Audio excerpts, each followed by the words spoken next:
La joie d'être libérés ne leur fera pas oublier ces 60 jours passés dans la ténébreuse prison de Coro Toro, 600 km au nord-est de la capitale, un bagne en plein désert où s'est déroulé pendant 4 jours, à huis clos, le procès de masse de quelques 400 détenus, tous arrêtés pendant les manifestations d'octobre, réprimés dans le sang.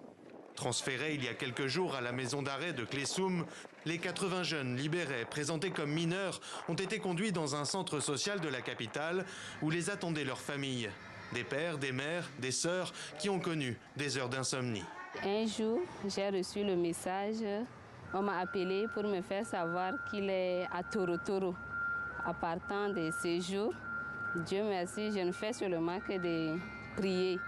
Et si aujourd'hui je suis devant vous, même si je pleure, ce ne sont plus maintenant des larmes de tristesse, mais de joie. Si ces 80 jeunes remis en liberté provisoire sont encore suspendus aux conclusions du juge d'instruction, 262 personnes ont d'ores et déjà été condamnées à des peines de 2 à 3 ans de prison ferme lors du procès de Coro Toro.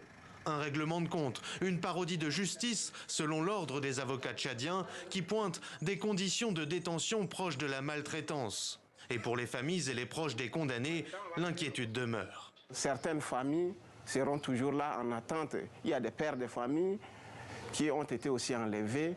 Le cas de mon voisin, le père de la famille, jusqu'à là, la famille est restée sans nouvelles et soucieux aussi du retour de leur père. Donc on ne peut pas exprimer une grande joie, d'autant plus que l'autre à côté est inquiet. Les 20 et 21 octobre dernier, des mobilisations anti-pouvoir avaient tourné à l'affrontement entre manifestants et forces de l'ordre.